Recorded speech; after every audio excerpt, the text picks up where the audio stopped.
सेमुसी भाग 1 का द्वितीय पाठ स्वर्ण काकः का यह दूसरा पाठ यानी वीडियो है। कुछ स्वर्ण काकः का कुछ पाठ हमने पढ़ लिया था, बचे कुछ पाठ इस वीडियो में हम पढ़ेंगे। तस्मिन्नेव ग्रामे एक अपरा लुब्धा वृद्धा निवसत, माने उसी गांव में एक अन्य लालची वृद्ध स्त्री रहती थी। तस्या अपि एक पुत्री च आसीत्, और उसकी भी एक पुत्री रहती थी। जिस प्रकार उसकी भी पुत्री थी उसी प्रकार उसी गांव में एक अन्य वृद्ध स्त्री रहती थी। और तस्या अपि एक पुत्री आसीत्, उसकी भी एक पुत्री रहती थी, पुत्री थी। ईर्ष्याया सह तस्य स्वर्णकाकस्य रहस्यम अभिज्ञातवती। ईर्ष्या से यानी जलन से उसने उस काक का रहस्य अभिज्ञातवती जान चुकी थी।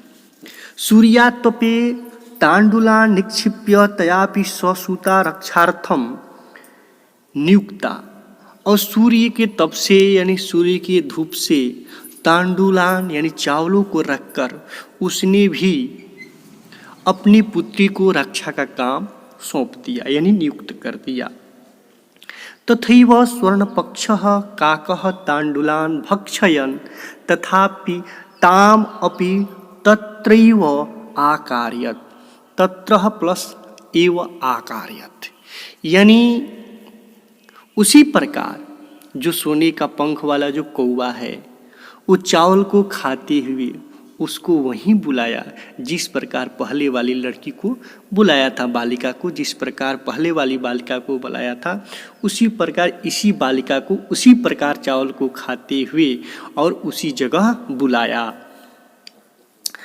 प्रातः तत्र गत्वा सह काकम निर्भत्सयन्ति प्रवोचत भो नीच काकः, और प्रातः वहाँ जाकर इस बालिका ने कौवे की भर्त्सना यानी निंदा करते हुए बोली, प्रवोचत मतलब बोली, भो नीच काकः, हे नीच कौवे, अहम आगता अर्थात मैं आ गई हूँ, मह्यम तंडूल मूल्यम प्रयच्छ, अर्थात मैं आ गई हूँ, मुझे चावलों का क्या करो मूल्य दो, मह्यम तांडुल मूल्य।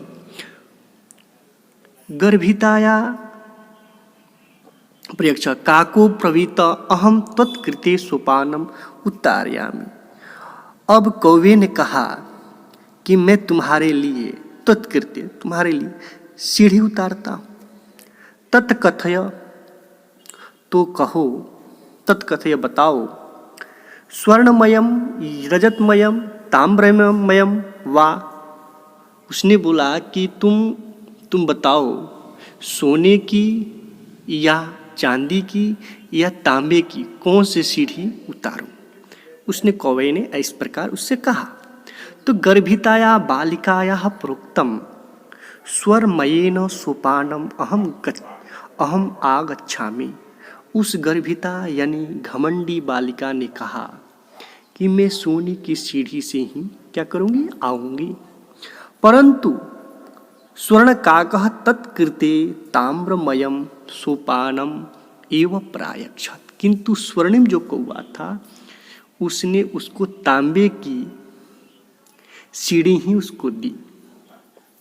स्वर्ण काकः ताम भोजनम अपि ताम्र भाजने अकार्यत, और उसको ताम्र के पात्र में ही भोजन करवाया। प्रवृत्ति निवृत्ति काले यानी काम समाप्त होने के बाद लौटते समय स्वर्ण काकेन कक्षाभ्यंत त्रिशो मंजूषा तत्पुरः समुचिता, जिस प्रकार उस बालिका को किया था उसी प्रकार इसको भी कक्षाभ्यंतर यानी कमरे के अंदर से 3 पेटियां उसके सामने रखता है। और लोभिष्टा शाह बृहत्तमा मंजूषा गृहत्वती, लोभिष्टा उस लोभी जो लड़की है बालिका है उसने सबसे जो बृहत्तमा पेटी थी उसको पेटी ले ली। और गृहम आगत्या घर आकर सातर्षिता उत्सुकतावश यावत मंजूषा समुद्घाटयति, जैसे ही उस पेटी को खोला, समुद्घाटित किया, तावत तस्याम यानी उसमें भीषण कृष्ण सर्पो विलोकित, उसमें भयंकर भीषण कृष्ण सर्प यानी काला सांप को देखा। लुब्धया विलोकस्य लोभस्य फलम प्राप्तम तदंतम सा लोभम परित्यजयत, और उस लुब्धा बालिका यानी लालची लड़की को लोभ का लालच का फल प्राप्त हुआ यानी मिल गया।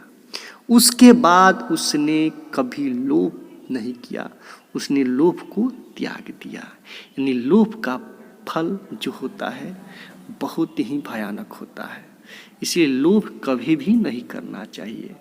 इस कविता ने इस पाठ में यही बताया है कि व्यक्ति को किस लोभ कभी नहीं करना चाहिए, लोभ को त्याग ही करना चाहिए।